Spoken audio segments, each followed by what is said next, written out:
Hello students. इससे पहले की क्लास में हमने दुर्कीम के श्रम विभाजन के सिद्धांत के दूसरे भाग सावयवी एकता के ऊपर चर्चा की थी। जैसा कि मैंने पिछली क्लास में बताया था, सावयवी एकता यांत्रिक एकता के विपरीत दुर्कीम ने दूसरे प्रकार की एकता को कहा है, जो कि आधुनिक, जटिल, विकसित और औद्योगिकृत समाजों में पाई जाती है। ऐसे समाजों में प्रत्येक वर्ग प्रतिकारी कानूनों की प्रधानता होती है। आप जानते हो कि आदिम समाजों में दमनकारी कानून पाए जाते हैं, जिन्हें सामूहिक मन या चेतना से शक्ति प्राप्त होती है।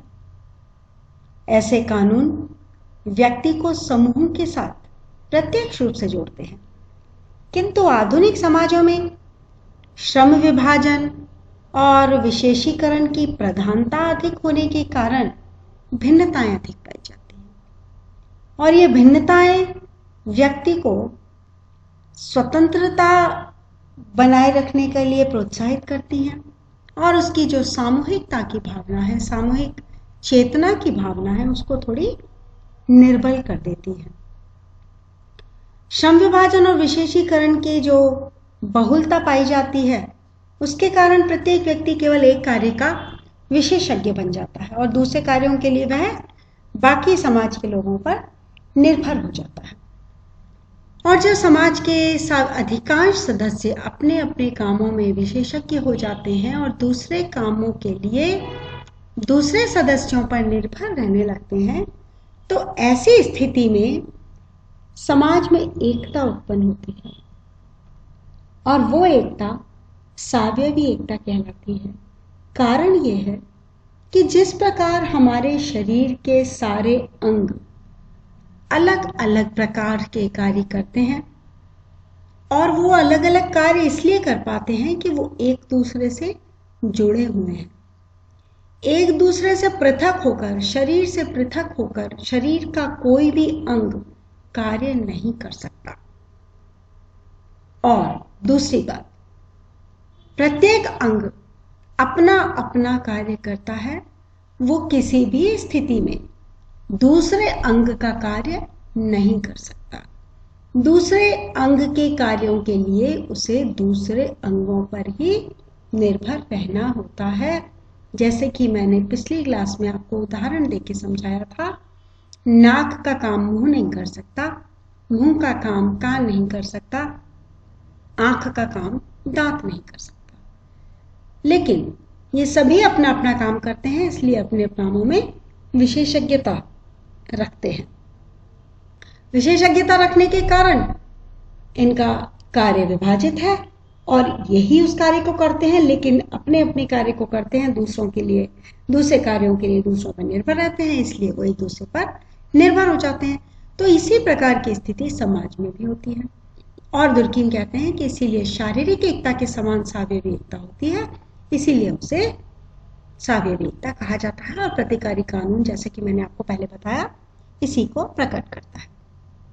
अब हम बात करते हैं सावयवी समाज की विशेषताओं। मैंने आपको बताया विभेदीकरण की जटिल प्रक्रिया है। सावयवी एकता विभेदीकरण की जटिल प्रक्रिया है। किस प्रकार से? कि जब यांत्रिक समाज की जनसंख्या का घनत्व बढ़ जाता है, वृद्धि हो जाती है, तो वो सावयवी समाज की ओर अग्रसर होता है। सावयवी समाज की आवश्यकताएं भी बढ़ जाती हैं, जैसे कि जो आवश्यकताएं दिल्ली की हैं वो जयपुर की नहीं है, जो जयपुर की हैं वो उदयपुर की नहीं है, जो उदयपुर की है वह नाथद्वारा की नहीं है। तो ऐसे समाजों में विशिष्टीकरण बढ़ जाता है, और जब विशिष्टीकरण बढ़ जाता है तो विभेदीकरण बढ़ जाता है, अलग अलग हो जाते हैं। और जब विभेदीकरण बढ़ जाता है तो वो श्रम विभाजन का परिणाम नजर आता है। इसलिए श्रम विभाजन के कारण विभेदीकरण की मात्रा में वृद्धि हो जाती है, और ये एक बड़ी जटिल तरीके से बढ़ती है। दूसरा, जैसा कि अभी पहले हमने बताया आपको, और पिछली क्लास में भी और आज की क्लास में भी, कि समाज में अन्योन्याश्रितता हो जाती है, यानी कि किसी की अन्य पर आश्रितता। सावयवी समाज में श्रम विभाजन और विशेषीकरण की वजह से कार्य का विभाजन हो जाता है कई इकाइयों में, पर ये इकाइयां फंक्शनली प्रकार्यात्मक रूप से एक दूसरे पर निर्भर होती हैं। जैसे कपड़े के कारखाने में धागा बुनना, रंगाई या फिर छपाई करवाना, फिर कपड़ा बुनना, फिर कपड़े को पैक करना और कपड़े को यथास्थान जहां पर भी मार्केट है या जो भी सप्लाई कराना है अलग अलग विभागों में भेजना। तो ये सब काम अलग अलग विभाग करते हैं और ये सभी एक दूसरे पर आश्रित होते हैं। धागा नहीं बनेगा तो रंगेंगे क्या, रंगेंगे नहीं तो छपाएंगे किस पर, छपाएंगे नहीं तो बुनाएंगे किस पर, और कपड़े वो पैक किसको करेंगे या भेजेंगे किसको। तो ये एक दूसरे पर निर्भरता है और एक दूसरे पर आश्रितता है, जिसके कारण उनमें संबद्धता पाई जाती है। तीसरा बिंदु है विभिन्न व्यवसायों का विकास।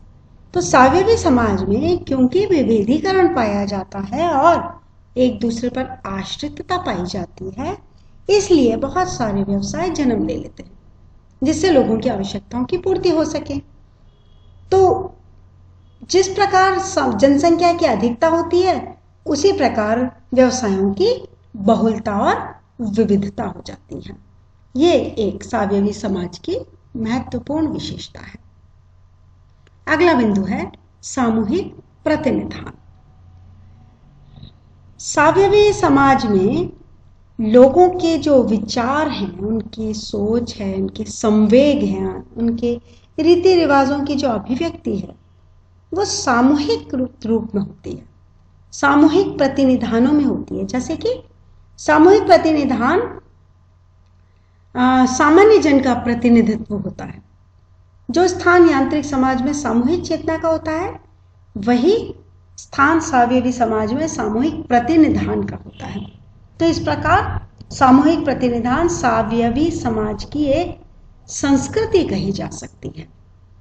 अगली विशेषता सावयवी समाज की है प्रतिकारी कानून। जैसे कि मैंने आपको पहले भी बताया है, सावयवी समाज में प्रतिकारी कानून की प्रधानता होती है, जिसका उद्देश्य दंड देना नहीं होकर नागरिकों में सामान्य जीवन जीने की प्रेरणा देना है, एक दूसरे की मदद करते हुए, सहयोग करते हुए सभी के विकास के लिए कार्य करना है, सामान्य जीवन का पुनर्स्थापन करना है।